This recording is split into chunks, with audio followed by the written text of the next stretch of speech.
Good morning, Cullman. Thank you for joining us on Cullman Today. I'm your host, Christine Wiggins, and today is Friday, October 24th. Coming up on Cullman Today, Cullman Police ask for help identifying a person of interest. St. Andrews makes a donation to new Good Samaritan clinic, and Governor Ivey invites K-12 students to Alabama App Challenge. All of this, plus sports, weather, and more. Now let's take a closer look at the top stories happening in Cullman today. Cullman Police are asking for your help identifying the person shown in these photos. Sergeant Chris Thomason would like to speak with this individual about an incident that happened within the city limits. If you recognize them, contact CPD Investigations at 256-775-7170 or email cullmanpd@cullmanal.gov. Please don't post names or tips in comment sections. Reach out to police directly to protect the integrity of the investigation. Again, if you know who this is, call 256-775-7170 or email cullmanpd@cullmanal.gov. Your information can help detectives move this case forward. St. Andrew's Methodist Church is helping move the new Good Samaritan Health Clinic across the finish line, funding the furnishings for one of the facility's 4 exam rooms. Church leaders say the gift grew out of a long partnership with the clinic and a recent contribution to the church, a portion of which was directed to patient care needs at the new site. Good Samaritan's capital project totals $2.8 million and is designed to expand care for uninsured and low-income residents. Plans include 4 exam rooms, a cardio room, a larger waiting area that can host after-hours education classes, and a drive-through for the medication dispensary. Clinic leaders say the St. Andrews donation moves the project closer to opening and reflects years of support from the congregation through service and funding. 3 exam rooms still need sponsors. The clinic is encouraging civic groups, businesses, congregation, and individuals to help finish the build-out. For details on donating or sponsoring a room, contact the Good Samaritan Health Clinic. Governor Kay Ivey is inviting Alabama students in grades K through 12 to enter the 2025-26 Alabama Governor's App Challenge, a statewide computer programming competition that spotlights creativity, problem solving, and STEM skills. Entries can be apps or programs written in any language for any platform. Students may compete solo or in teams of up to 3. Teachers must register students online by January 19, 2026. Each participating school will select a winner by grade band and submit it to the LEA Technology Coordinator by January 30th. Rules, scoring rubrics, and resources are posted on the Alabama Governor's App Challenge website. Questions can be directed to cs4alabama@alsde.edu. The challenge offers recognition for students and a chance to build portfolio-ready projects ahead of spring competitions and showcases.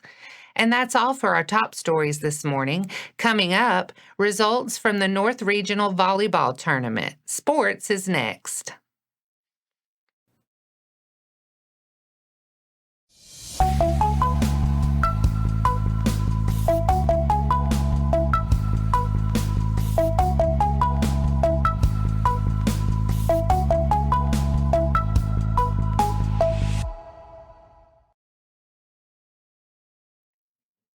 Welcome back. Let's tip off sports with the North Regional Volleyball Tournament in Hoover. Good Hope opened against Asheville and pushed it to the distance, but the Bulldogs closed it out 3-2, ending the Raiders' run in round 1. Cullman drew Oxford next. The Yellow Jackets advanced in straight sets 3-0 to finish the Bearcats' postseason. In 1A, Winston County owned the afternoon. Addison handled Marion County in the semifinals 3-0 behind steady serve receive and clean finishing at the net. Meek followed with a composed semifinal over Appalachian 3-1, leaning on tough defense and timely swings to pull away late. That set up the matchup everyone expected, Addison versus Meek for the 1A North Regional crown to cap a long day in Hoover. Addison swept Meek 3-0 to claim the 1A North Regional title, jumping out quickly and closing it in 3. And to wrap that up, Good Hope and Cullman are out after hard fights. Addison lifts the regional trophy, and Meek joins them at the 1A state tournament next week. And that wraps up sports for today. Coming up next, Goat Island Brewing will hold Operation Beer for Warriors, and Hanceville hosts Mud Creek Arts and Crafts Festival set for November 8th.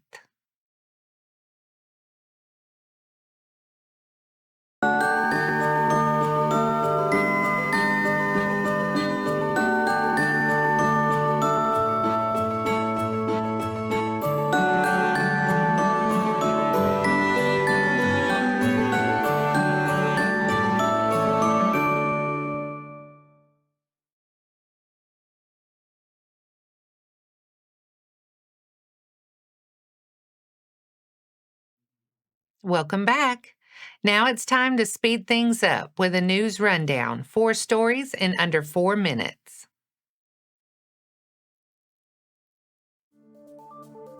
Goat Island Brewing will host a Veterans Day celebration on Saturday, November 8th, honoring local service members and their families through Operation Beer for Warriors. The event will begin at noon with doors opening at 11 a.m. and will feature live music performances from the Natchez Trace Band and Jesse Priest Music. Veterans and one guest will receive a free meal with food provided by Smokin' Joe's Barbecue and Freddie Day Catering. Local veteran and retired Air Force Colonel Ken Brown says the celebration holds special meaning for Cullman's veteran community. According to Brown, over 7,000 military veterans and their families live in Cullman County, and when businesses and individuals come together to fund and organize an event like this one, he says it means a lot. For more information about the event or other upcoming activities, follow the Goat Island Brewing Facebook page. Goat Island Brewing is located at 1646 John H. Cooper Drive in Cullman. Cullman Police will host DEA National Prescription Drug Take-Back Day this Saturday, October 25th from 10 a.m. to 2 p.m. It's a safe, convenient way to clear out expired or unwanted medications before they're misused. Bring prescription pills and tablets to the CPD lobby at 601 2nd Avenue Northeast in Cullman. No sharps and no liquids will be accepted. Proper disposal keeps medicines out of the wrong hands and out of local waterways. There's no paperwork and no questions, just drop off and go. Clean out the medicine cabinet and help protect your family and the community. Render Aid, Alabama hosts its 3rd annual Boo Festival tomorrow from 4 to 8 p.m. at Randall Shed Community Park in Fairview. All activities are free. The event opens with a domestic violence awareness walk.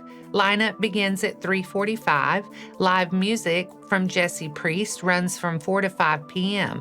Families can stop by Sweet Foam, Alabama, and hamburgers and hot dogs will be available with a donation.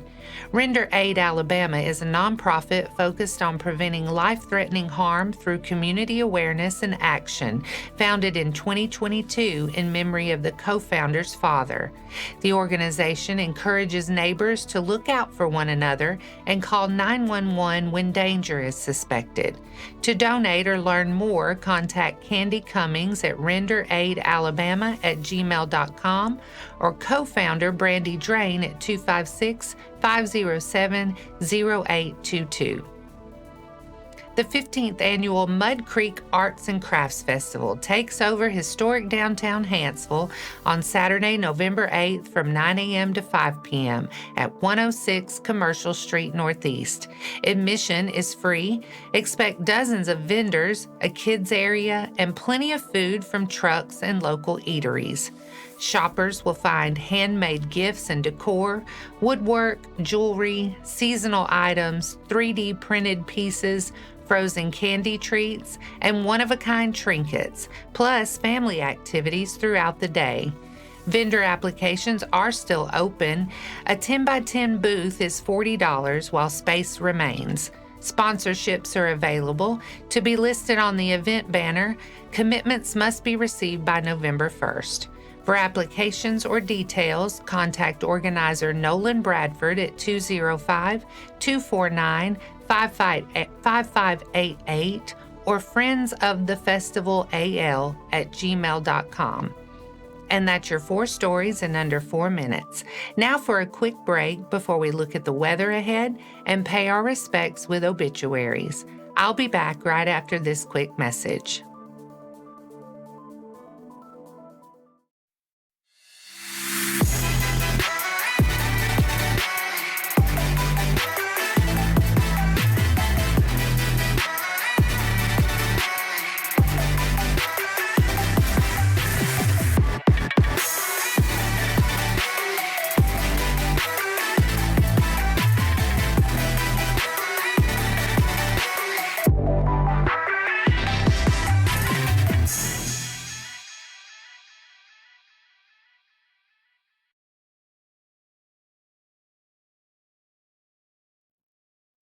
Let's take a moment to pause and remember those who have lost their lives this week. Mary Kate Machaw, 85 of Cullman, passed away Sunday, October 19th. Graveside service was held Wednesday at Bell Springs Cemetery in Falkville. Our thoughts and prayers go out to their friends and family. Now let's take a look at your weekend weather forecast. Today, we'll see a repeat of the past few days, wall-to-wall sunshine and mild, high near 72 with just a light, gentle breeze. Tonight, partly cloudy and comfortable, low around 46. Saturday, mostly sunny and pleasant, a touch warmer, high near 74 with an easy east-southeast breeze.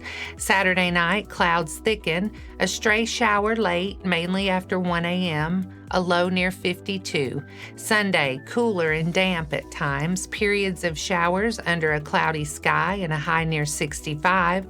Sunday night, showers likely with a few rumbles of thunder possible, cloudy and cool with a low near 53. And that wraps up today's edition of Cullman Today. Thank you for sharing your morning with us. And remember to stay connected by following us on social media and visiting CullmanTribune.com for the latest from our community. We'll be back bright and early Monday morning at 6:30 a.m. Until then, I'm Christine Wiggins with Cullman Today. Have a wonderful weekend, Cullman.